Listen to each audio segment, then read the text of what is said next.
Hey everybody watching the Combo Wombo. I'm Chip Monk, and with me as always is the Gimpy. Is it What's going on, Gimpy? Chip? It's Gimpy. I have Is Mister there in front of the it, but Mister? I Mister mean, you know, Gimpy. But I mean, no one really Mr. Gimpy's your father. I just call you Yeah, Gimpy. right, exactly. Yeah, So I mean, I get as, it. I get it. yeah. I mean, I there's feel my like I've known you long non-PC. enough so I don't have to Right, have the formalities and you right. know. What people don't get too is like when you play games with your buddies online and stuff, everyone else will go by their handle. So when we see each other in life, it's like, whoa, what's up, Chip? Yeah, It's like, I'm like, hey, what's going on, bro? It's yeah, like, bro, everyone else is like looking like, I don't Chip, what's going on? You got like some yeah, secret bro hand code, like for nobody sure. knows about the handles. Like, It's like like Goose and Maverick, dude. And like it's some Top Gun shit. It's like we've been through some wars together. it's 100% some Top Gun shit. Hey Yeah. man, it works. That's gaming at night and going into work is the new Top Gun, man. That's all it is. I Did they ever make that Top Gun sequel? Yeah, it got delayed because of the pandemic. I think it's still slated for the summer though, where Tom Okay. Cruise is still Maverick and he's still, I just heard he's like being. teaching Top Gun now at this point, where coming in as the instructor or whatever. I could see that. I thought he was Yeah. still trying to do like missions and stuff because he kept refusing promotions, but that's for our second pod, movies with the comp punch. So we're gonna start a third Coming pod, soon, right, fourth pod. right, for Yeah, sure. man. I don't know, like that. So I heard that the Top Gun was so popular that the US Air Force like set up recruiting booths outside of like the movie theaters to get people to like Yeah, they're like, hey, you like Top Gun? How about the real shit? And yeah, people are like, yeah. yeah, that'd be great. I don't know if this was rumor or not, but I'm glad you brought that up because apparently, if you signed up, you got to see the movie for free. Okay, yeah. So How many young gentlemen? I don't, I don't, I don't know, man. But that movie was And girls. awesome, and I feel like it's not the reason why I wanted to try and fly, but it helped. I It owe had that my. corniness of Mhm. like the late 1980s, but it was like in the 90s, when it came out. So Yeah, it captured like that magic. And I felt like uh that era of actor, like you had like Mark Hamill. So like he had that corniness in the video game Wing Commander. And that had like yes, like I yes. don't know if you remember like all the cutscenes, dude. That was the first time I saw like a fake lion creature monster, dude, in Yes, my life. yes, It was so man. corny, dude. But like at Uh, the time I was like, oh, what the fuck? Like, you know what sucks? Like, did you see the Wing Commander movie with Freddie Prinze Jr.? oh, I love that movie, dude. That's a great movie. It was right. That movie holds up. That's That movie is a good movie, dude. coming from the man who also likes Transformers. Like, When did you last watch the Wing oh no, Commander movie? Ninja Turtles. That's the one that you liked earlier. No, I will say this: I loved that movie as a kid. But I thought the FMVs from the games looked better than the movie. I thought they didn't do it justice. Like, I mean, looking like back, special effects were still fairly new at the time, like green screen. Like you can see that in the video game too, where it it's looked like, better in the game though. I thought. yeah, but I feel like they were using the game graphics. So I bet Mm. if you go back and you look at the game now, you'd be like, what is this? It's like 480p. It's all muddy. Like, uh, Uh, I think Mark Hamill is a better actor than Freddie Prinze Jr. I'm going to go out on a without a limb and doubt, say that. without a doubt. So I think that also helps sell the like nonsense of like the green screens or blue screens or all the Yeah, special effects. They definitely had like some bad CGI towards the end, but I felt like it held up good enough. They probably should have used more practical models and special effects, and I think that's what they did in the Wing Commander game. And I think that's yeah, why it was better in the game yeah, is because they just used practical, but in the actual movie of Wing Commander, they try to use like CGI to like marry the two, and it just was still those early days of CGI where you're just like, wow, this isn't great. What's But oh, what's up? Oh, I was gonna But say, yeah, I didn't want to mhm. interrupt you because you're on a you're on Yeah, a I was good thing here. But you're right, early days of CGI, but also like for the Wing Commander games, that was the early days of 3D as well. Like with Quake and stuff. I think it was Wing Commander 4 that had a fully 3D engine. And so you had like those low poly models that looked amazing at the time. So I think like it married like early CG, early 3D in gaming and stuff. So you get what probably looks like trash now, but it looked amazing back then. I didn't want to interrupt your thought. Go ahead. I mean, my thoughts basically gone, but yeah, no, I recall I was thinking my train of thought where it's that marriage that you're just referencing. It was like you saw that with early PC games too, like Myst, where it was like this isn't quite full motion video graphics. It's not quite CG. It's like some weird in between, and I felt like they tried that with a lot of adventure games and stuff. It Yeah. was weird. It was almost like polygon models weren't up to where they need to be, so they used like transpose like 2D graphics with real world images overlaid. Like you see this with like Mortal Kombat, like with the characters. Uh, Yep. you see it with like Gex. I don't know if you remember Enter the Yes. Gex. Yes, I do. I do. Gex He's a Enter the Gecko. gecko. Hell yeah. Yep. Yeah. Heather Graham was his girlfriend in the second one. I think she got Okay. down with the gecko. Gex. Gex. Agent Extra? You poor kidnapped minx. Hey, Tiger. That's Rule Down with the 34 that gecko. somebody should be looking up right now. Don't do it. Don't do it, dude. Don't do it on your work computer. It'll unlock something within you, and I apologize for those who looked this up. And so I But was yeah, like, you're I was right. thinking back on this stuff because like my oldest brother had like a 3DO, and so I remember like a lot of these games where they were like just super corny. Like it felt like Hackers the movie. Remember Hackers the movie where they're Hell like yeah, trying to show hack the like movie planet, video game. Yeah. crash override, Those games were like 3DO games, I swear, dude. zero cool, like baby. yeah, where it had like 3D planes with like 2D JPEGs mixed with like real-time motion video where like Yeah, uh they did it a lot with gun games like in the arcade and stuff too.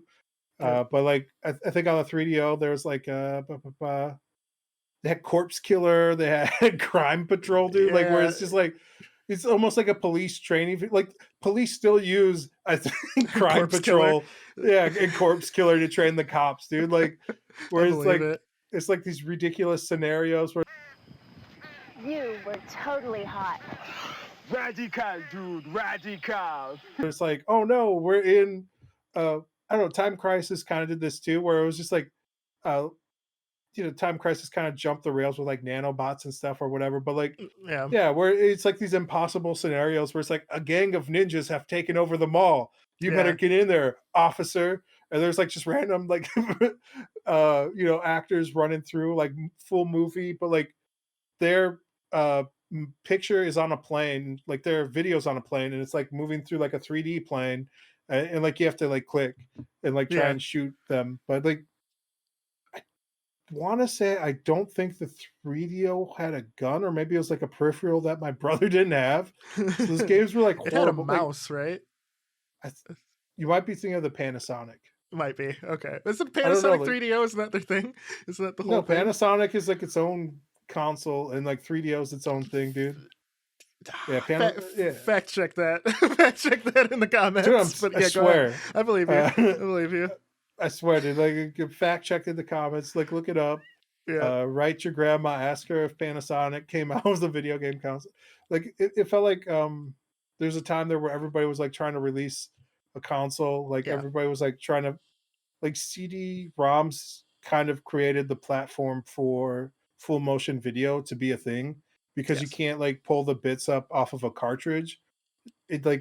Just the read speed wasn't high enough where like you need like a disc where you could like encode the video to a format that was like readable by like laser. So you get your laser disc, you get video disc, you get CD-ROMs, you get everybody Yeah. was trying their own thing, but it was catching up with where the PC was already at. Like so like 3DO had Mist on it. Like, you could play Mist on the 3DO. Like they kind of ported over like Doom. They had Doom's been ported to everything, so of course there's like a 3DO port of Doom. Yep. But like yeah, man, like they had one game. It's called Supreme Warrior, where it was basically like wushu, like kung fu.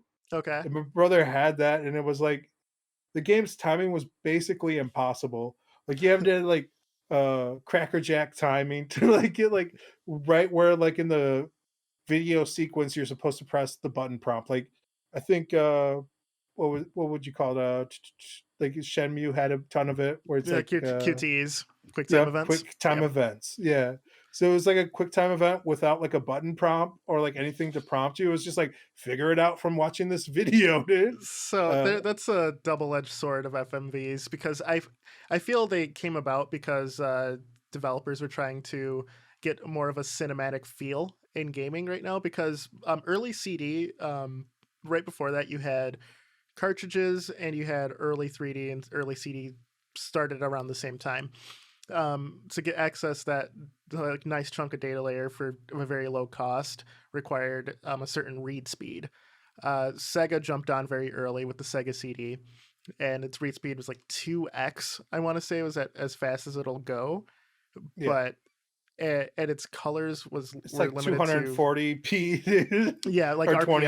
RPM wise, it's very slow by today's standards. It runs as fast as you could like spin the disc on your finger, like honestly, and I think that might be actually be too fast. But Sega CD also had a lot of FMV games, like the most famous being Night Trap, which Night Trap. led to a lot of court Led to the hearings. congressional hearings of like Yep. 1993. Like Yeah, movies it went through the became same thing, like yeah, video it led nasties. to the creation of the ESRB, the Video Games Rating Board.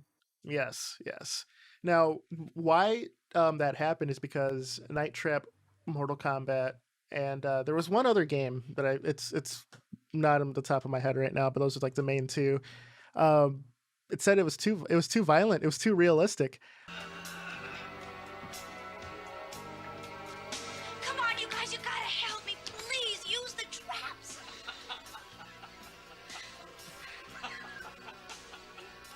Now! The wall traps!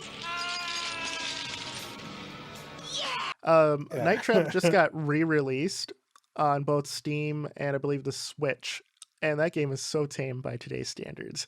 Well, it's like a B horror film, even by like the 90s standards when it was released. Like, I mean, you already had like Friday the 13th and like Nightmare on Elm Street. Like, you already Yeah, had like gory horror films, but there was already like the movies rating board where like you yeah, had some sort of rating. So I think that was, I don't know, it seemed like they're just trying to ban all video games altogether. Like, it was most like the satanic panic almost like type of yeah, thing where it was like pearl clutching.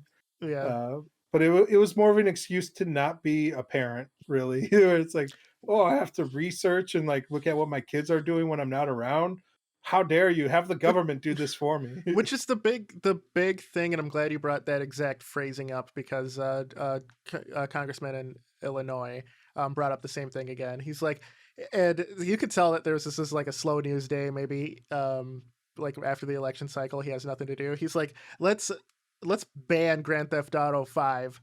That game is like 10 years old at this point, dude. Like you missed the Yeah. boat a long time ago. It's like the same people who tried to cancel Eminem recently. It's like people have been trying to do that since the dude's career started. Like you also missed that Yeah. boat. The industry is what it is at this point. There's no going back. With FMVs though, you get this sense of Hollywood, you know, level scope is was the idea. Obviously, execution, camera quality, acting quality. Yeah, the Uh, encoding quality too, like where it's yeah, like, you know, yeah, 240p or less. Like, didn't match yeah. up. It didn't match up to Hollywood standards, but I do think that these games all had a certain charm to it that you just don't get with true digital graphics.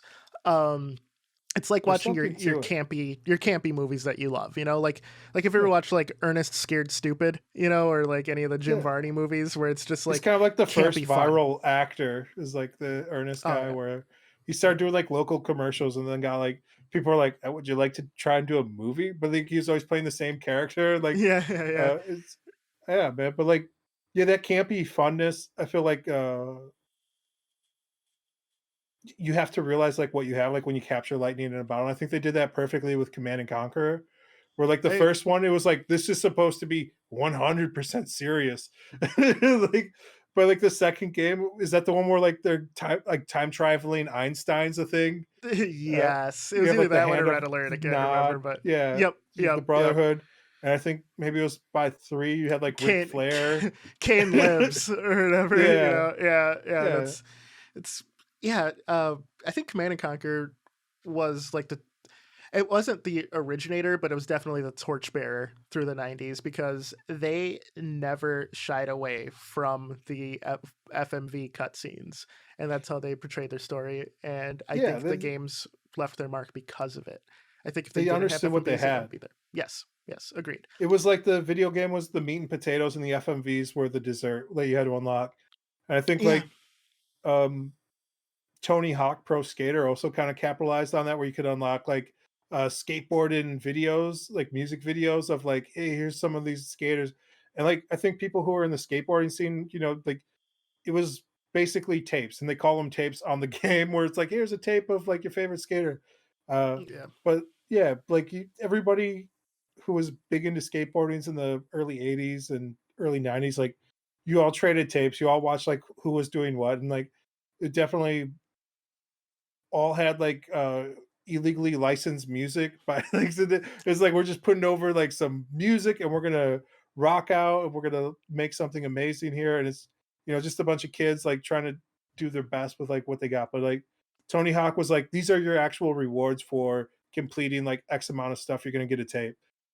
Command and Conquer also kind of did the same thing, where it's like after you complete a mission and you get to a certain point in the scenario, you're going to unlock like the next like piece of like this story like that we're trying to tell. And it was kind yeah, of like you're saying, where it's like there's a certain charm, but like also world building that happens when you have like live action, live people that you don't really capture with like CGI. And I think we've finally now caught up, like 40 yeah, years later, to like what they already had back then. yeah, And like I think people became super gun shy because of the congressional hearings and stuff, where they're like, well, it must be because of live action. Because like if you look at like Mortal Kombat Night Trap, where it's like it's real people doing like acts of violence, whereas somehow, like even if you look at like the ESRB, where they have like violence and then they have cartoony violence. So yeah, there's like a distinguish between like these are people trying to be portrayed realistically, and cartoons also doing the exact same acts, but somehow there's like, oh, because it's a cartoon, it's fine. Like yeah, you can hit somebody with a frying pan if it's a cartoon and it's okay. But if you have a frying pan and it's PUBG, then somehow it becomes a little bit more gray. yeah, yeah, If he has like a zappy laser, that's okay. But and I almost think it's more dangerous to water down like the violence, to like differentiate between like. So when I grew up, we couldn't play with guns, toy guns at all, okay, because my mom was just like, this is like she didn't give a shit like if it was an orange gun or green gun, like if it's supposed to be an alien gun. She's like, don't play with guns, like they're not toys. Guns are not toys, do not fuck okay, with guns. okay, um okay, yeah, so I think like that's just being a good parent though, right? Like sure, there's like cowboys and Indians and stuff, and you could be like, oh well, it's part of like childhood and or whatever, is like having like guns or whatever. But like now you're hearing about like kids being shot by police because they're running around with BB guns, like because they're treating guns as toys, and they're like, oh, but it has like a little orange tip at the end, so somehow this is fine. And like if you're saying it's okay like as a cartoon, and then saying it's not okay in real life, like, so I'm saying like the answer is good parenting.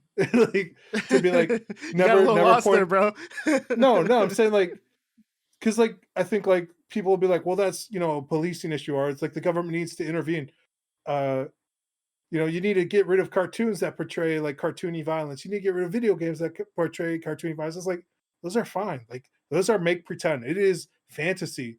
Like Yeah, uh and it like I think most of the time your kid's probably okay, like running around with a Nerf gun or whatever. But you need to tell them, like, hey, at some point, like when you graduate them from like a Nerf to a BB gun, like don't point it at yourself or any other human or animal.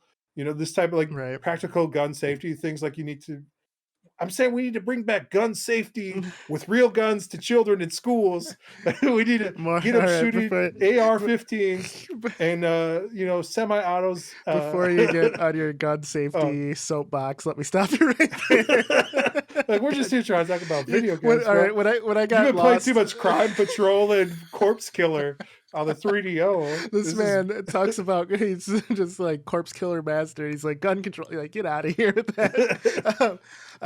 Talk about parents teaching you're your right, kids. We you're don't need right. gun control. The answer is good parenting, but with oh Jesus, you went a whole different can of worms. Yeah, bro. Let's go. Like, Let's back up. All right, we're back. So main thing. Let's get back to FMVs. yeah. It as a medium, I think, and now we're getting newer games with FMVs. Like Her Story was a really big release that used FMVs and a real actor to portray the story and give you real emotion. And the main thing that works best with FMV games are turning it into a choose your own adventure style game. Definitely. And I think that adventure games as a whole have always done FMV style things well. Looking at past games such as Phantasmagoria and Seventh Guest are ones that come to mind right away, where having real people in fantastical settings, some, hyper horrific, worked better to set a mood than a drawing of a bunch of red in a corner for, blood and I blood mean, you could splatter. look at the OG like King's Quest, where it was like realistic people brought into sprites, much like Mortal Kombat, but like that spawned Dark Souls, where it's like it works better at capturing like a set and setting when you're you're like, what the fuck King's, is King's you find Quest that? leading to Dark Souls? Like, you've Yeah, never heard that?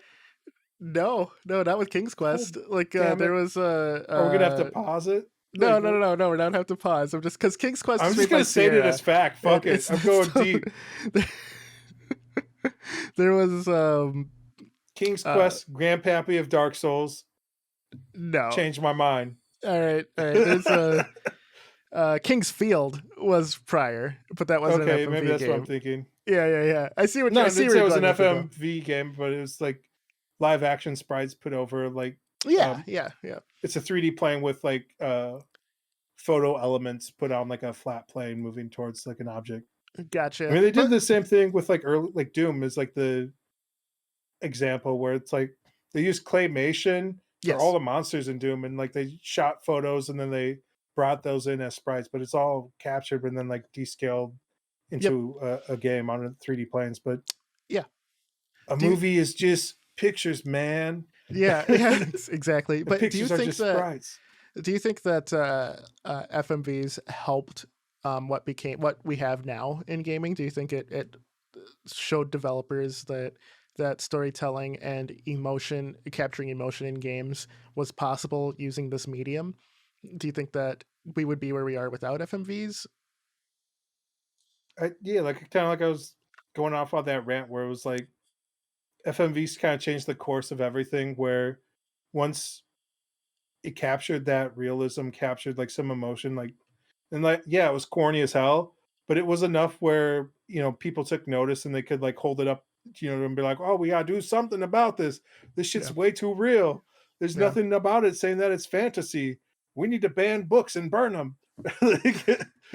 So yeah, it definitely set a tone and setting and showed the possibility space of what video games, what they could capture, and it seemed like after that period, but maybe it was technology or whatever, because I would say it's tough to tell if it's kind of a chicken egg scenario where it's like, was this where it was going to go inevitably because it's this good storytelling medium, or did this help set the tone for what was to come? Because you have basically developers trying to figure out the new platform, right? It was like there's a whole new way, it was a whole new medium. Video games like in the early 80s and 90s still, Yeah. especially with Yeah. the introduction of like 3D graphics, real-time 3D graphics. And then like when you can add like film elements to it, like we're talking about like with Mist, what we're talking about with like Corpse Killer, what we're talking about like, Supreme Warrior, where like you have like a wushu, Yeah. battle system with quick time events and stuff, where it's like you see like uh what was to come. Like when you see like so it would be like saying this, like, do you need asteroids to get to uh Wing Commander, where Wing Commander is Yeah. basically asteroids, but in like I get that. all axis, so it's Yeah. like hard to tell, but like I would say yes, in that when you can show emotion and like show like almost like I said, like the dessert for like Yeah. the meat and potato gameplay. And that dessert was like captivating story that like you talked about with people. You'd be like, hey, did you see like Einstein time traveling to kill Hitler? That shit was Yeah. ridiculous, right? And you're like, yeah, it Yeah. was cool. You're like, oh, I can't wait to see what happens next in this franchise. I want to see what this becomes. Yep. When are we getting Corpse Killer 2? You know, where are Yeah. we gonna? I But like think that also those early adventure games too. yes. Also like capture that like there was a 3D game, I think it's called like Who Shot Johnny Rock. It's like FMV, but it's an adventure game, and like you're going around, and it's almost yeah, basically Good like you gumshoe see things detective. like yeah, but it became like multiple choice. But it's like, can you get there without like something like Dragon Lair, where it's like a single path narrative that you have to experience, but it's almost like branching story paths, and that became like Telltale games. That became like choose your own adventure. That became like Yeah. new adventure games. Yeah. Uh, I think that Dragon's Lair, we can't talk about FMV, the FMV medium without bringing up Dragon's Lair because it's such a pivotal point. Because wasn't it done by Don Bluth and his team for animation, or it was just trying to like ape that style at least? So it was like frame by frame animation, which hasn't been done in video games before.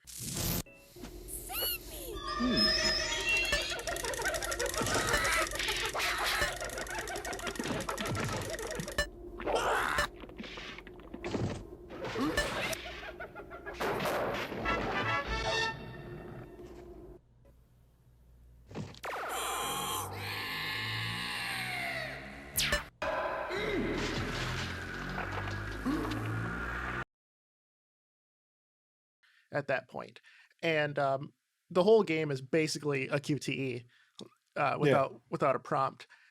So with that, um, for the time, Dragon's Lair was amazing. Playing it now, it's clunky as hell, but the amount of effort that went into animating all of these scenes, all of the death scenes, all of the success scenes is incredible, and I think showed what the technology was to come. Because if you look at Dragon's Lair, it's like, whoa, that game looks visually amazing. The animation quality is visually stunning. How do we get that same animation quality but actually put the player in control? So we ended up having these hyper, like we experimented with rotoscope graphics and something like Prince of Persia, for yeah, example. which is like Beyond also beneath the groundbreaking. steel, yeah, beneath the steel sky, and then with that we have frame by frame animation from the same studio that made Dragon's Crown as the most recent example that I can think of. There's another one that they made that it's gonna bug me for not thinking of, but like a certain quality of your sprites, uh, and I think All right, that so Dragon's let me Lair, flip the script on you now. sure, Do we get something like Cuphead without Dragon's Lair? yes, we do, Do but you think it was inevitable? I think that with Was the it way Tony the Stark? medium with the way the medium it was and went towards, since we went from arcade to home consoles, and from arcade, which where you had like predominantly like kill an alien game, or like pinball things, or like a block I and mean, ball Dragon's Lair system. first came out in the arcade, and it was Oh, like I groundbreaking know. because of I know. CD I'm getting based. to my Okay, point. well, no, my bad, my bad. Go ahead, go ahead. Sorry. So Continue. when games came to consoles, they started to ape Saturday morning cartoons. We had characters that we could latch onto and identify with. We had the Marios, the Sonics, and going into the 3D era, the Crash Bandicoots, the Spyros. You know, Earthworm Jim, Earthworm Jim, who was supposed Gecko, to make or an Gex. amazing game. Gex the Gecko, yeah. Yeah. Rayman, for example. We have all of these characters. So I think that the medium would want to Cuphead, just because Cuphead wasn't just like all about the animation. It wanted to be a run and gun game like the Contras and the Gunstar Heroes that came before it. Treasure, who made Gunstar Heroes, made of ex Konami employees who worked on Contra. They left and formed Treasure because they wanted to stick with 2D, because they loved making good 2D animation, had good 2D gameplay. So I think that, and Treasure's games have always had a certain feel, just a great feel to it and great animation quality, where I think that their love of animation comes from like a love of like digital animation itself. And whether they were directly inspired by Dragon's Lair or not, I think that Dragon's Lair still stands to the point of something to strive for. At Yeah. some point, we're going to get an incredible game where everything is fully hand animated, including the backgrounds, and it's going to look like a living cartoon. And I think Dragon's Crown so far came the closest, with Cuphead probably being as close as we're reasonably going to get in the near future. I want to say Dragon Ball Z, the fighter, The Dragon Ball Fighters, yeah. Yeah, I think that comes incredibly close. I think it's your boys who did Guilty Gear and stuff. Arc what's the System studio? Works. Yep. Arc System Works, where they use 3D techniques, but they use 2D, like frame by frame, to animate Yes. it, to create like beautiful 3D art that almost transcends into it's like a new genre. Yeah, they're doing the same thing with Guilty Gear Strive, to the point where certain characters like Lambreaker Valentine, where certain animations, like she stomps her leg onto the ground and her thigh actually shakes separately, and it's not like a 3D model, it's the 2D layer over it, and it looks phenomenal. So yeah, I think that once again, you know what else had full character animation with the cloth moving and like skin deformation?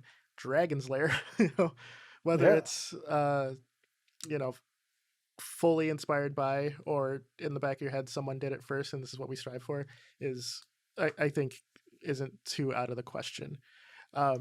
It almost like it showed the possibilities of the medium and captured the imagination of everybody, of like what could be possible, what you could strive for, and like you're saying, where it's like if we just throw human characters on here and then like show the emotion, show uh good acting, good storytelling, like we said, it was corny as hell, there wasn't like the best actors or whatever, like um I think like the new God of War is like a great example where like what's that actor's name? Who was on It's Teal'c from Stargate. Stargate. That's Yeah. how I'm too bad. I'm sorry, Teal.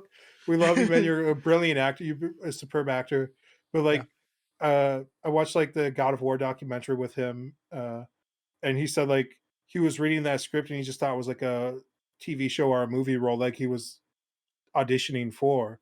And they came in there and he was just like, "Oh, this is different. I'm gonna try this out because it's like this is where the technology is going." And he's like, "I would love to see this." And like he sees like the dailies and he goes, he was blown away by it. He was like, "This is crazy! Like how much they're able to capture, how much emotion." He's like, he kind of came to it like as a serious actor, like taking the role very seriously and like trying to capture that And, human essence. and that's the fundamental difference from the 90s to right now, Yeah, is real. I don't want to say that the other guys weren't real actors, but established actors are taking the medium seriously. In the 90s, outside of Mark Hamill, no actor that's established themselves wanted to work on an FMV game. I think even Mark Hamill said like people are saying like, "What are you doing? This is a career ender for you. Like Yeah. this isn't serious acting. Like you're not going to get any roles like after this." Yeah, It and was for him, is frowned upon. Like he's a sci-fi actor who was like, "This seems fun. The technology's there. I want to do it." Yeah. And I think he was way ahead of his time, because you have the studio Quantic Dream, who made Omicron: The Nomad Soul, and then really just started knocking it out of the park with Fahrenheit, which us in the West know as Indigo Prophecy, which is basically a choose your own adventure game. That's basically a movie that could have been done as a full FMV game in the 90s. I think their games go to show that, and people will criticize it, saying that they're too cookie cutter, and the story just kind of falls flat towards the end on nearly all of their games. But I disagree. I think all of their games are wonderful pieces of art. I think they should all be experienced, with my personal favorite being Fahrenheit. And I think whether it's Beyond Two Souls, whether it's Detroit Become Human, whether it's Heavy Rain, some of the missteps being like just gaming missteps of not knowing how to incorporate a game to a movie can be forgiven. Heavy Rain had the meme that of Jason, Jason, Jason, where you were Yeah. looking for your son. That I think that can be forgiven because the overall story of the Origami Killer was so engrossing. And You I see the think same thing with like Naughty Dogs too. The first game Uncharted, is La- Uncharted, but also Last of their Us, The Last of Us, the first Last of Us, where uh it was a great story, but like the gameplay wasn't where it needed to be yet. And even like with The Last of Us 2, where it's like they didn't elevate the gameplay, and then they decided to like tell like a different story that like the fans didn't want, but it's their, you know, this is kind of like the problem when you're telling like a good narrative, is like you're yeah, not always going to agree with whatever they're doing. yeah, Uh and like when you're already in the realm of like fantastical things, like you can do whatever you want with those character type of thing. Like yeah, you're basically watching somebody else play with action figures. yeah, And that can be frustrating for a lot of people, like you're saying, with like a lot of these like other games where they're like Indigo Prophecy or something, where they're like they hate the ending, but it's like that's the story that I tell people this all the time, is like art doesn't have to make you be happy, it doesn't have to make you laugh, it doesn't have to make you cry. Like if you're feeling something, that's okay. Like you don't have to like every piece of art. Like some art you'll hate, and you're supposed to hate it by design, and that's okay. Like that you're experiencing that emotion, because like that's what it's trying to draw out from you. It's trying to like pull out like a feeling. And like there's some people who like, I don't want to watch sad movies, or I don't want to watch like horror films, and that's okay, because like you don't like that aspect of the art and like the emotions it draws from you for that. But we don't really have that for video games I as th- like a genre, right? Like you have like, oh, this is an action game, this is a role playing game, this is an adventure game, but you don't have like a subgenre of like, this is an adventure, horror, this is an adventure fantasy, this is, type you of thing kind where of there's do, but it's like it's not they don't tell it to you defined. anywhere. Yeah, Yeah. yeah, So it's like you may experience emotions that you don't enjoy, but that's okay. That's why it's art. Like yeah. uh not every piece of art's going to make you feel great. Like, and like it's a single, or in this case it's like it's a collaborative effort from an author or authors that are trying to get you to a point in a story or an emotion or like whatever, like. I, And it's okay if you don't like that as well. Like you can walk away from a piece of art and be like, I didn't like that. And if you take a moment to examine like that feeling of like, well, why didn't I like that? And like, what did that make me feel? And why did I feel that way? Then that's a piece of art that like transcends you into like a better person, or uh, allows you to connect with the author. Like you're like trying to figure out like what the author's intentions were. And like sometimes some authors will be like, it doesn't matter what my intentions are, like however it makes you feel, that's the intention. Is like I just want to make that person feel something. And other authors are like, no, no, no, like my story or my book or my movie is like, I want it to be in this and this, and like I want you to take that away from it. yeah. And if you didn't take that away from it, then I failed as like a creator. So like even the author's intentions can be widely different as the end user experience can be from something. And I think like you're saying like before, where it's like FMVs were like the first step into like uh breaking from games as simple taking your coin arcade thing to being like, how can I tell a grander narrative other than like X, Y, and Z? And like you kind of started to see that with like Dragon's Lair, but like we didn't really start catching up to it till like the invention of like CD-ROM drives, like, Yeah. and we're still like working on it to this day, and like Yeah. Yeah. VR is probably the next step, and I think people who hit VR with something there. He's moving. That's, Yeah, I think VR with like FMV would be extremely interesting. Is where I was going with that. interesting thought. I'll address one thing. I absolutely loved The Last of Us and played through The Last of Us 2 on release immediately. Took days off of work just to complete that game. I was okay with the story. I know that people hated it. The main thing, and my wife, who loved the first game, didn't like the second game. And what we both agreed was the character that we spent 20 to 30 hours with in the first game and got to know her, got to know what made her tick. You spent the first game as Joel saving her. In the second game, after Joel basically saved her, helped raise her, and you're her, a lot of her decision making in the game betrayed her character. And I get that I'm not the creator of that, and they wanted to go a different route, but like as a player, and a part of that community, I think everyone just felt super betrayed because of the decisions that Ellie made in that game.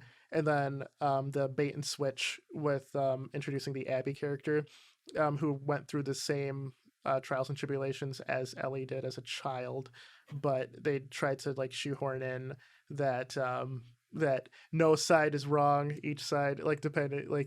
the old Star Wars thing of, from my point of view, the Jedi are evil. It was boils down to basically that, and there was Jedi are evil, and there was no reason to tell that story is the problem.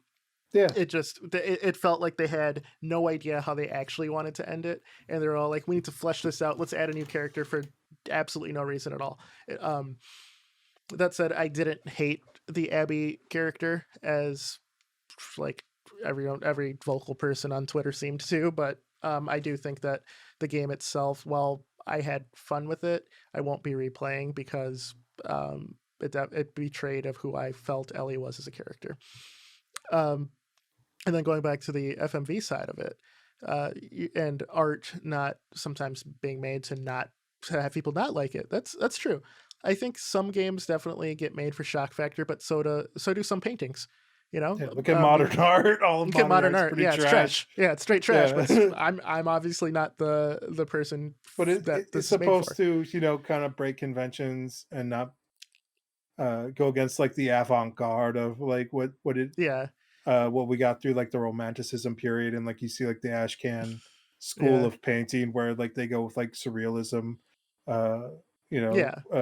and that's okay, I guess. Like I don't know, like it seems mostly like there's like two schools of thought for modern art. It's like one is like it's a tax scam to shelter your tax dollars for millionaires. The other is that it's trying to find their own voice, and it's basically like attempting to go viral almost, of like, hey, try and like, I want something interesting that you can like view and enjoy. But like you'll see some things, like I saw one guy who did glass, where he does like glass sculptures, and like they change how you perceive them as you move across like the gallery. Like the entire like sculpture like shifts, and like he uses like a bunch of colors and like mediums, but he works with like a team of like 100 people to like make these things, and they're like, it costs hundreds of thousands of dollars, and they're like, that's a beautiful piece. You'll see other traditional like Western painters who try and capture the, I don't know, like it goes back, I would say watch the documentary My Kid Can Paint That. I don't know if you seen that. I have not. I have heard of it though. Okay, yeah, it's like where it's like a family who has like a little kid who like just throws paint around, and like it's a little kid's painting, and a buddy of like the family was like, oh, it's cute, like I'll put it up in my gallery. So they hang up like this little kid's painting in the gallery, but people look at it as like modern art, so they buy it. for like tens of thousands of dollars, It's right? amazing. Yeah. And they're like, oh, the creator of this is only like 5 years old. This is insane. Like, do they have any other? So they, they're like, I'll take fucking $10,000 for like my kid's painting. So they Yeah. like, have the kid like they're like, oh, if the kid wants to paint, he can paint, and like if they do something, go to our friend who owns a gallery. So they end up like selling like a bunch of these paintings. But then like art critics start coming in and they're like, there's no way a child could paint this. Look at the depth. Look at like the style. Look at like all there has clearly that one of the parents is painting these and saying the child is doing it. But you look at the painting and you're like, that looks like a little kid's fucking painting. Boils down to art critics being full of shit. Yeah, well, like even like the galleries of like the people buying them, but Yeah. I would say like a piece of art's worth whatever you're willing to pay Whatever you for want. it. Exactly. Yeah, Uh, and like if that made that person feel so like it's true, like maybe like you see like a child's kid like painting and like you don't have kids of your own or something, you're like, that reminds me of like the innocence of childhood where like a canvas is an open thing and it's creative. And I can see like the childlike wonder of just like throwing colors and things at the board and like trying to do something, but it's it's exactly what you're sweet, it's getting. endearing, and it makes me feel that. And it's Yeah. worth, $10,000 and I want to hang this in my house, and that's fine. The problem is like when we start to try and get like objective with subjective like pieces, like uh that being said, like you can objectively say The Last of Us 2's ending was really fucking bad. Just because of the video game controls up until that point, where like you're expected to murder humans, zombies, everything else, and then at the very end they want you to like have Spoiler alert. weights. Yeah, well, I'm not even gonna say exactly what, but like they want you to have weight at the ending of like, oh, now we're really gonna deal with this life and death. But it's like, dude, it's a video game. Like I've killed thousands of things up until now, and like now you're like, oh, this one thing's gonna matter. It doesn't, because you've You've done conditioned the me throughout the entire horror thing. act. Yeah. Yeah, Yeah. and like it's a The post-apocalyptic world where my sensibility of morals have been of society's morals are completely different, and you've done a great job of showing that in this world building. But now like you're trying to flip the script at the end. It rings very disingenuous. So, but I don't know how you get to a subjective thing, but I would say that uh it looks like the author's intention like got subverted, because I think they brought in like new writers and stuff at some point, like also during there was like development. a Like, rewrite thing. Yeah, yeah, yeah, but that's a whole different well, thing. And that's you're collaborative storytelling, collaborative art. Like yeah, video games generally aren't made by one person. Like it takes a team of like like just look at the credits of hundreds of people. yeah, So like you have your yeah. concept artists, your 3D artists, your animators, like, so each of them are bringing their own notions. So it kind of comes down to the director, and then there's sub directors of like art, Yeah. animation, like video, like uh, and you're basically trying to conduct an orchestra. If you don't have a good conductor at the helm, like it falls apart. True, true. Which you're right, you're right. Yeah, yeah, you definitely need a good game director. There's a lot that goes into it. I think that certain things will take like what is the last big controversial thing? Hatred. If you remember the controversy surrounding that game, where it was just made to be depraved. Like I think the game itself was using like cookie cutter assets, and you could Yeah, just like murder everything in the game and just do depraved stuff with it, to the point where people were just like, "This is too much. We're not going to sell your game." And then people got up in arms about it, going, "Oh, you can't, you know, censor art, things like that." yeah. Are you of that line, or do you think that something such as hatred was just made to be depraved and it has no place? I would say it was. I'll say this: that was clearly a cash grab, right? And they're like betting on the headlines and stuff. Yeah, But now you can also take it one step. I would like to say that it's like shock for shocking value. Like it's shocking just to be shocking, right? yeah, yeah, But some like we're just talking about with modern art. Like modern art is just kind of like trash, and it's like Some of it's just shocking to be shocking, where you'll see like, you know, absolute like filthy or disgusting things where it's like discarded trash or whatever, uh, you know, just human waste, and you're like, "This is my piece of art," and it's like, well, sure, but you're ruling out like fundamentals and rules and like all this stuff. And like, I don't need that shit. I want you to feel something. I want you to feel like shocked and awe from this Yeah. thing. And like, I would say there's something to be. You can go the other way too, though, with it, right? So there's like a famous painting where it's just a square black cube in the center of like a white canvas, Yep. and people are like, "This is great," uh, and it's great if you're an artist and a Shows traditionally trained minimalism, right? artist. Yeah. It shows minimalism. It shows like contrasting colors. It shows like value. It shows like depth. It shows like placement of the square versus like the centers and stuff. But it's almost like a technical drawing of something, right? Like it's almost like a lesson in all the fundamentals in the simplest form, right?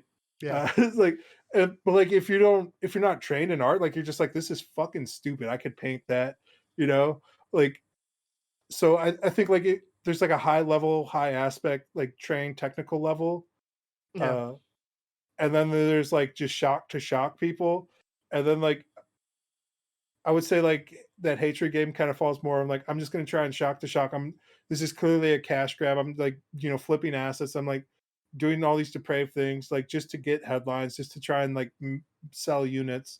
Like Yeah. I don't really have a statement here, but you could say the same thing about like the original Postal game, right? Like Yeah. it's basically, it almost seemed like a modern recreation of Postal 1 with like, you know, bought assets, and Yeah. I think that's okay. And this is a Streisand effect too. Like none of us would have gave a shit. Like we wouldn't have even heard. It would have been like one of a billion games like out there that yeah. never Yeah. gets played if Uh, like they didn't go for it like that. For sure. For sure. And I'm glad you brought up Postal because people like in the industry in the 90s especially where Postal was one of the other games that were touted as just straight trash and was banned in a bunch of countries. uh Postal does the exact same thing that Grand Theft Auto does, just on a smaller budget. It's just a Yeah. huge satire. It's a huge Yep. satire of just the Western way of life. Is what it is. It's a postal worker who goes to work every day, slugs on daily, daily, daily until he's just fed up with it and just wants to go ape shit. I think we can all relate Snaps. to that. I think all of us can relate to that. And I mean the second game, just craps on celebrity culture. You actually have legitimate Gary Coleman starring in the game as a Yeah. villain. just just because like the concept of celebrity is absurd, and the game just kind of piles on with that. I think that it as a satire is lost on the pearl clutching um I mean, Congress church going public. you know yeah, there's like you can see it in like the movie Falling Down with Michael Douglas. yes, yes. Russell Crowe just had a movie kind of like that as well, with like it's called like Bad Day or something like that, where Yeah, uh yeah, where it's kind of like in that same vein of like, the theme of one bad day of like, oh, now I'm snapping, or like the yeah. monotony of things, or like uh The Joker's trying. killing joke where he paralyzed Barbara Gordon, stripped her naked, and took lewd pictures of her. Kidnapped Commissioner Gordon, stripped him naked, and showed him all these pictures of Barbara in pain. And his point being, he's like, "What made me the Joker is I had one bad day and I snapped." And Yeah, his theory was anyone can become the Joker if you just have one bad day. right. And and him saying that even Batman could on the other end of the day, he's like, you had one bad day and became Batman. I had one bad day and became the Joker. No one's infallible was the point he was So, trying to make, and Commissioner Gordon ended up making the right choice, proving him wrong. So, but yeah, you're right.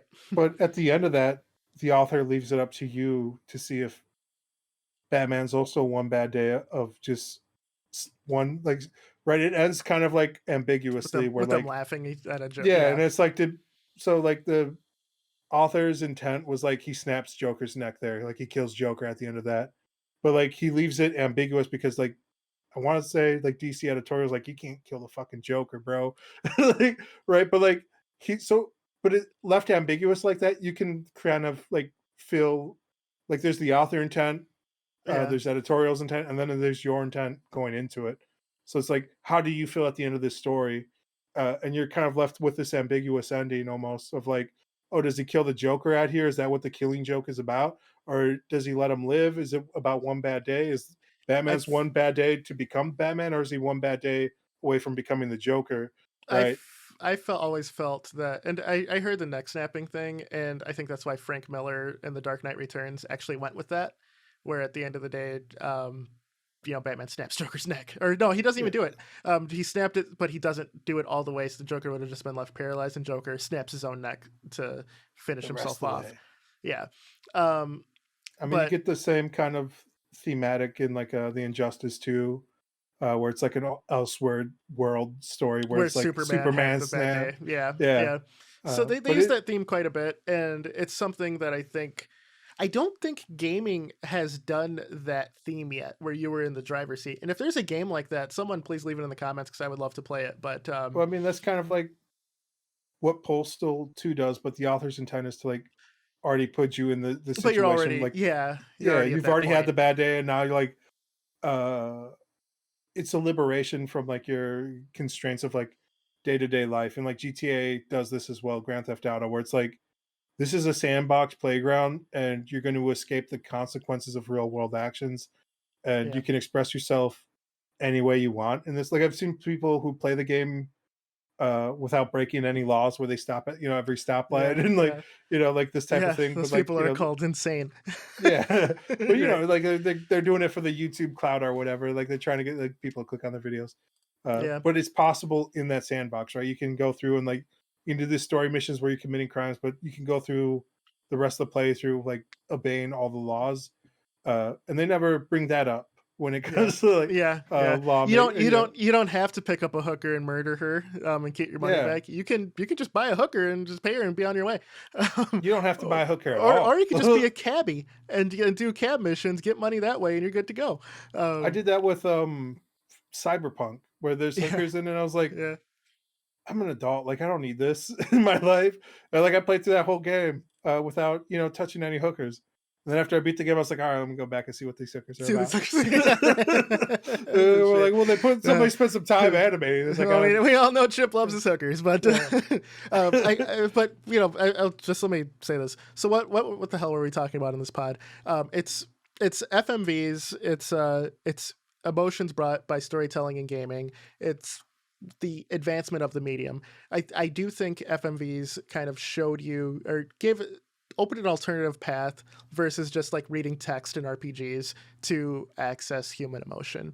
I think it came off as clunky, but I think that it maybe even subconsciously opened up that third eye to where you knew that gaming could have a profound effect on you. Yeah. I'll And use we kind of touched on like, it's still pretty clunky, mhm, but it's still a very new medium compared to things like books, like comic books. Comic books are like movies 100 and years old. yeah, Movies, they're yeah. 100 years old. Like books, they're thousands of years old. But yeah, no, sorry to interrupt, but Yeah, no, you're right. You're right. So what I want to know, like I think FMVs still have a great sense, and I think that as gaming matured, FMVs are coming back now. We had what's that, Consequence or Conspiracy, or there's that detective game we played with Professor. oh, Uh, contradiction, spot the Contradiction. liar. Yeah, Yeah, where you're playing this FMV game and it's kind of like LA Noire where you're deciding if the person telling you what happened throughout their day was a lie or not, and it's actual actors doing this. I think yeah. I think that's they're a like more from New Zealand, and like yeah, it's a pretty independent, but it's done with like that sort of like 90s campiness of like where it's but kind of on like a neat, purpose. yes, yeah, Yeah, where it's like where it's like done just enough where it's like a wink and a nod to the audience of like, hey, we know this is kind of dumb, and it's kind of dumb, kind of like the Doom remake where it's like, oh, there's been a Doom invasion, and it's like, hey, like, are you on board to have fun? And then and that's yeah, kind of what this is about as well, where it's like, yeah, do you want to like have a fun adventure like a Sherlock Holmes style, you're in a small village, like Yep. try and Yep. figure out who's lying, who's not, and like I think it's like a cult of like possibly satanic worshipers. Like, Possibly, because you don't know yeah, if they're lying or not. Yeah. So yeah, contradiction. We have Her Story, which had a lot of critical acclaim. Of just it's just a woman in a room, just telling her story. And you have to figure out what's happening. I think that as gaming matured, FFVs got better. At real actors are. I say real, and I don't mean to, you know, slight the acting community, but established actors, people who want to take the medium seriously, are being cast in these roles to actually go for it. I think that we're in a good place. I think that some people look at FMV games coming out. There's a new one. I think it's called Her this Dark is Story. kind of fucked up after you said like I did. real actors and shit. But like Yeah. shout outs to Golem, the actor. Fuck, I don't remember Andy his name, but like Serkis. Andy Serkis. Like I would say he spearheaded a lot of that movement. Like where you see what he did with like Enslaved. He's really taken to directing in CGI environments and stuff with Yeah. video games as the medium, and like elevating the entire storytelling with established actors such as himself, with working on expression, working on and like uh, taking the time to learn the multi disciplines that are necessary to be a good Yes. conductor of that orchestra, of being like, how can I talk to story, how can I talk to the artist, how can I talk to the animators, and how can I create like a great collaborative effort to capture these actors performances. And so Yeah. they brought in like somebody who's like more veteran and seasoned with just the technology, because that's also extremely new, of like Yep. facial capture 3D stuff. And Yep. so just an honorable mention of Andy Serkis Yeah. Yeah. is what No, I was getting at. that works. That works. And so where I was going on my tangent there was, we have Willem Dafoe, starring in Beyond Two Souls. We had Detroit Become Human, which I can't remember if there's any big names in that, but just established actors making a movie as a game. I think that we're in a good spot where you don't need the FMV, but I think when it's there, it's a neat like sideshow. I don't think it's. I Yeah, don't think that they're making it out of camp. I think they're making it as a storytelling device, and I'm here for it. yeah.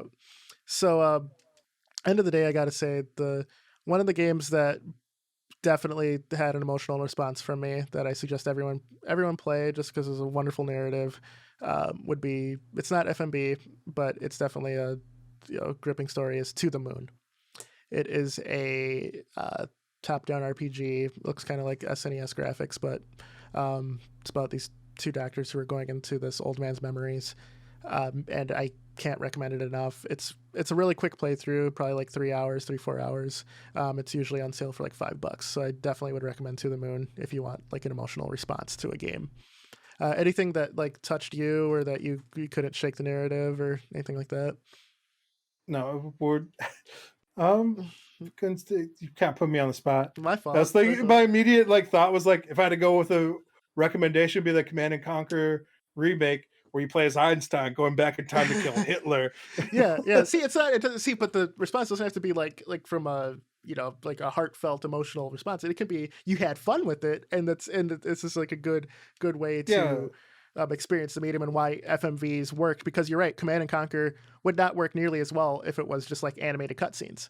Well, like again, you're like kind of going back to like emotional response or whatever, where it's like I played that game Tiberian Sun when like I had like a leg injury, so I was like in a cast and I was at home for like a week, and like that helped take my mind off of it. And like it was just like something that, it's not the best story, like it wasn't the best gameplay, because I played on the Nintendo 64, which is the worst way to play it.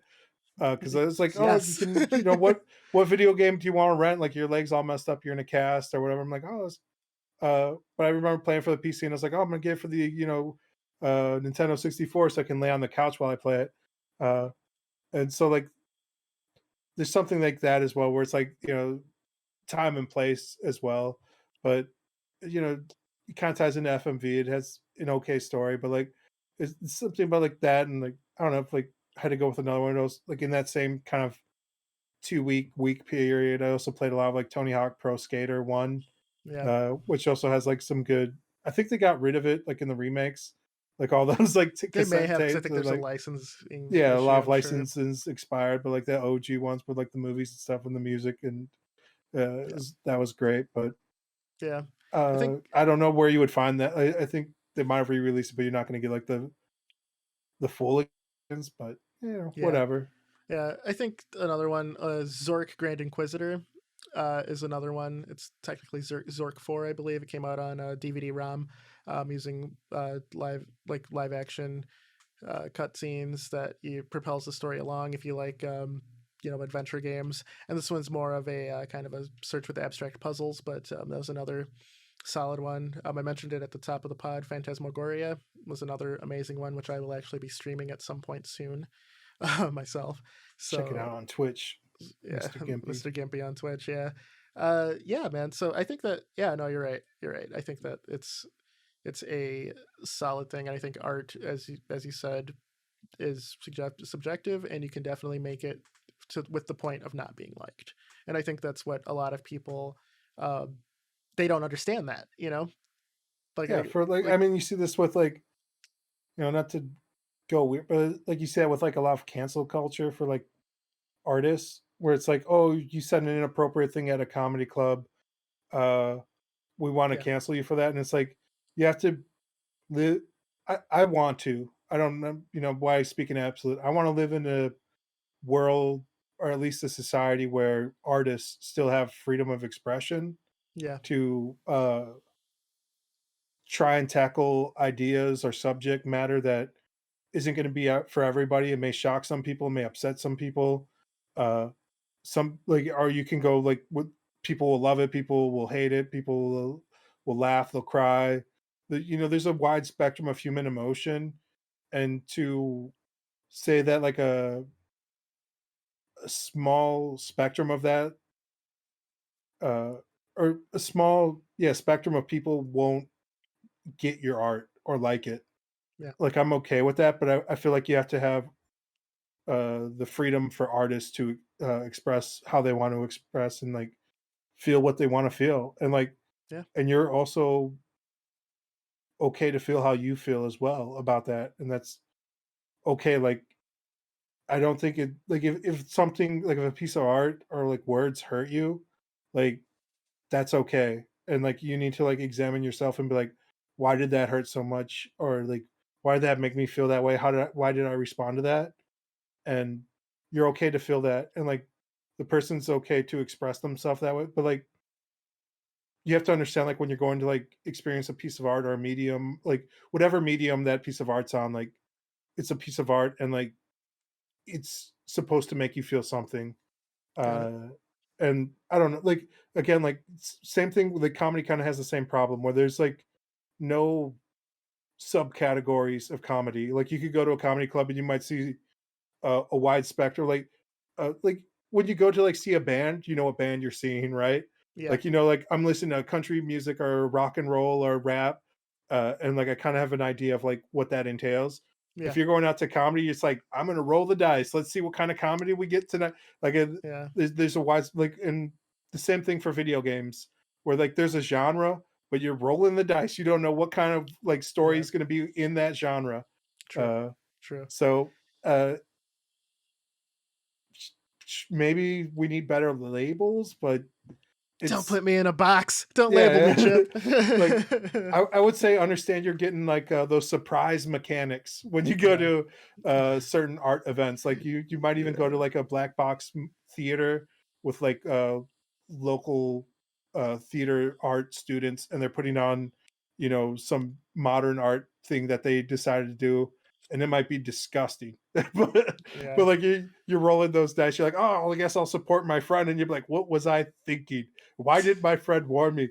But like that's okay to feel, and like, but you have to like look at like that piece of art that you just experienced, and So just understand there's art, there's artists, and we don't have the best way to warn or trigger warn, or like I understand like some people have like things that happen to them, or have experienced certain things, or don't like certain words, but people are free to express it, and you're free to be hurt by it, and like I don't know, there's not necessarily freedom of consequences, but I feel we need an area to say like this is a space where you can experiment, Yeah. but you understand that going in. And I feel like video games are that right now, but they're still early. It's still a Yeah. new medium, and like some people might be offended that maybe there a lot of people are using like a sledgehammer to like try and Yeah. get a point across, and like they're not the best way, and like and not every artist or writer or is going to be talented to convey their message in a way that is respectful of the material or of the audience, Hey, and hey, man. there Yeah. it is what it is. I don't know, like like That's art, man. That's art. that's hard, Uh, maybe sometimes you get hurt. Yeah, hey, good closing thoughts on that, man. So we're right around the end of the pod, and as always, I do like to end it by letting all of you guys listening and watching us want to know what's going on in our lives, kind of what we're playing. So, Chip, you had the floor. I'll keep giving you the floor. Anything you've been playing this week? Oh man, I feel like I filibustered you a bit here today.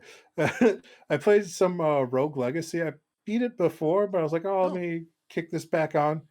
Because I was trying to think if I remember not liking Rogue Legacy because I'm bad at the game. okay. So I was like, oh, let me. It's hard to tell with like roguelikes because like in that hmm game, uh, you get coins and those coins carry over where you can buy things at the beginning stage, and then you lose all of them once you re-enter the dungeon. Yes. Uh, so I was like, oh, let me try this because I got to the point where I beat the game, but I couldn't tell if I beat the game because I became more skilled at the game or because I had just like bought enough levels to get through the game, like brute force. So that's the wonderful thing about so Rogue Legacy is a rogue light. The difference being you have some sort of progression in rogue lights versus rogue likes, which you don't have any progression at all, and it's based on like random chance and player skill. Rogue Legacy was one of my favorites. It actually like reignited my love in the rogue category of games. Uh, like Yeah, I I remembered like talking to you about it when I first played, and like you yeah. beat it so fast Oh where I yeah, was like, yeah. what's wrong with me? like, am I playing this game wrong by trying to collect the coins and not just like beating the levels? But yeah, my buddy was telling me that there's like, Rogue Legacy 2 just dropped, and I was like, do I want to go back into this adventure? And like, so he was telling me about Rogue Legacy 2, and it sounded mostly exactly the same as one, but with like maybe better upgrades or something. Yeah, I no, didn't like no. like the inheritance system either, where like it feels like it can be unfair, but I can't tell. Life is unfair, man. That's the point.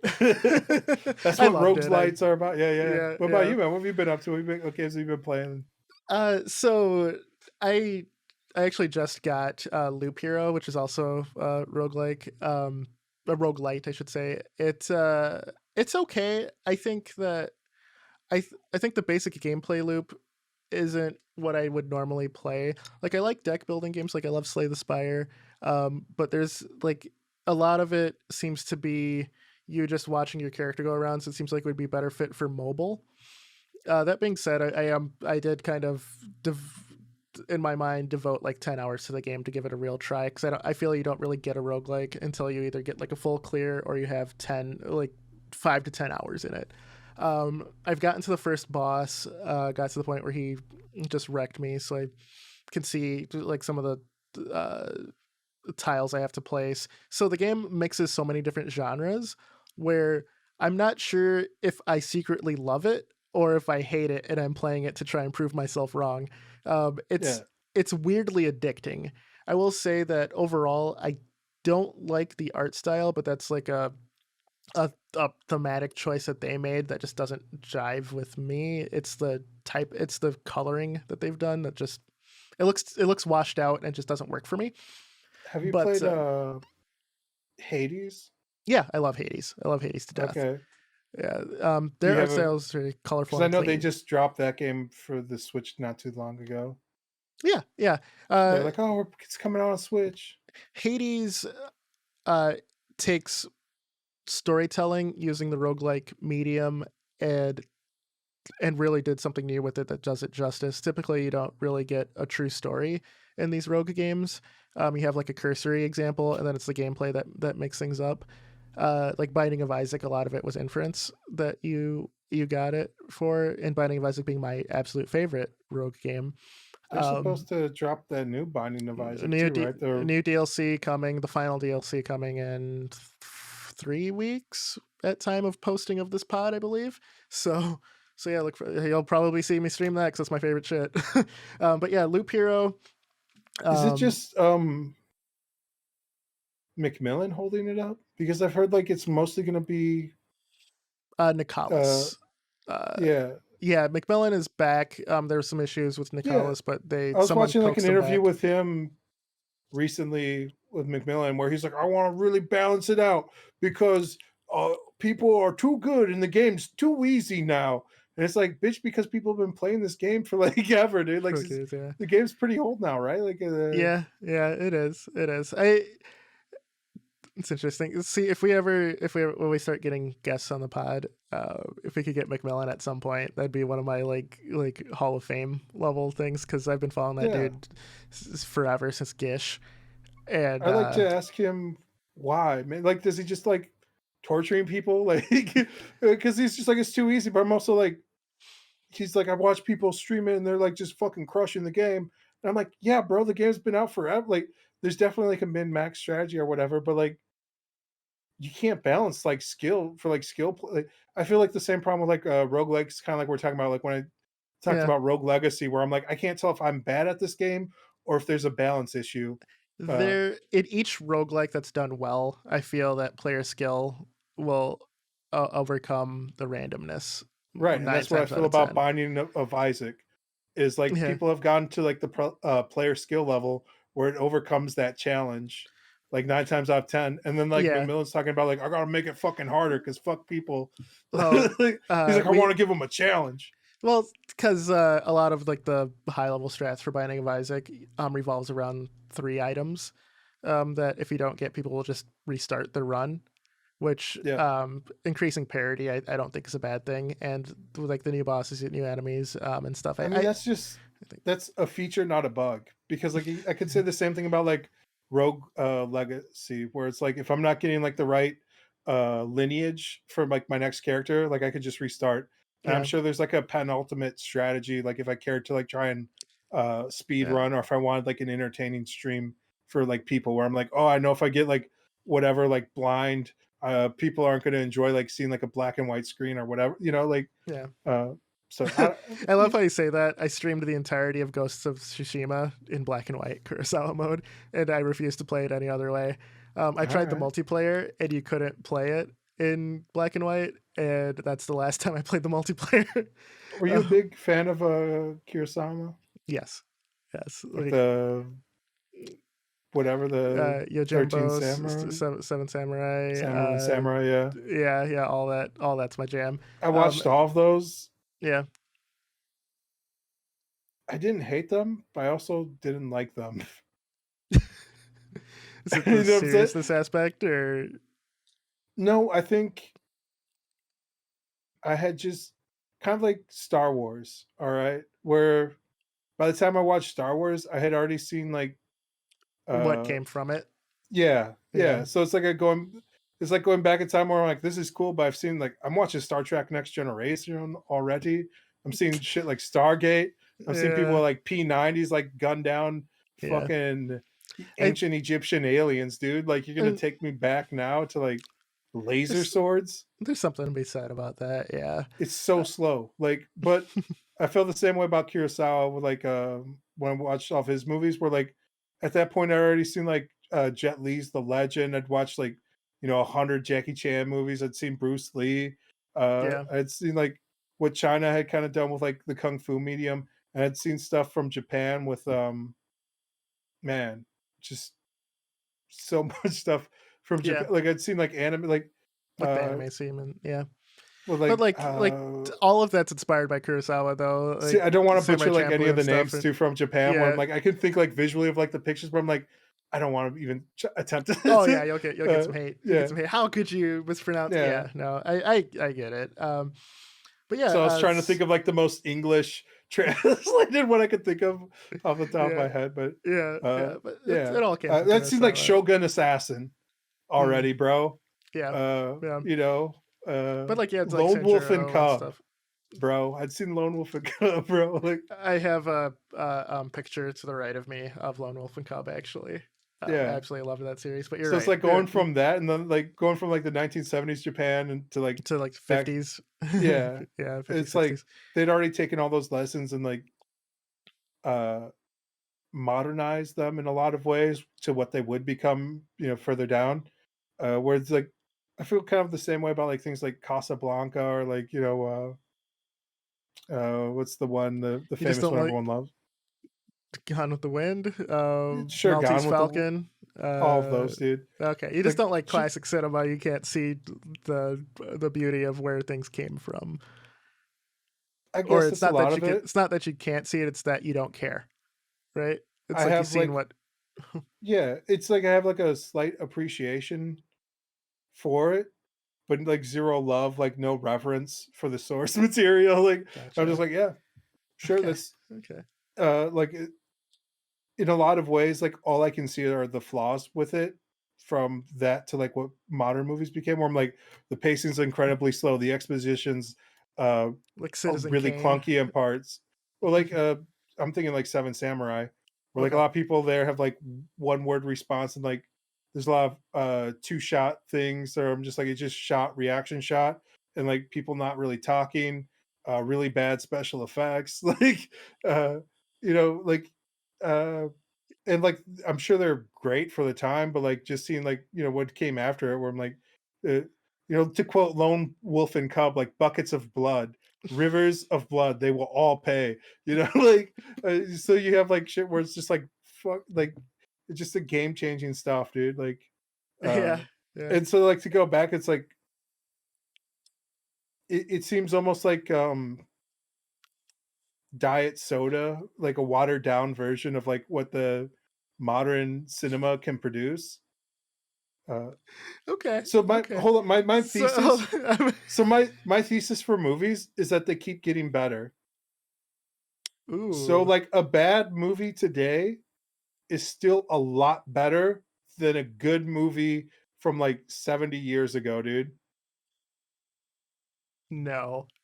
All No. right, dude. Like this No. is my thesis, dude. Like I think because we all of us in society are spoiled by it's like if all you had to eat was delicious ass cake, and then you're like, oh, I don't even fucks with cupcakes, and then like they're like somebody brought you back and they're like, this is bread. Enjoy some plain fucking grain bread, like some some vegan bread. Enjoy like this little nibble of vegan bread. You'd be like, you're like, oh, I guess this is okay, and they're like, this is dessert. You'd be like, go fuck yourself, dude. This is trash. This is not dessert. Like this is maybe an appetizer. Like and so Oh like, man. I feel like So, we're surrounded by like such great uh pieces of art now that like it's yeah. so yeah, now to tie that into Loop Hero, it's it's all right. Like I would say like video Um, games, dude. Like I would apply the same thing to video games. Where like um most mediocre video games, like critically acclaimed AAA studio games that are released, are better than anything that was out 70 years ago.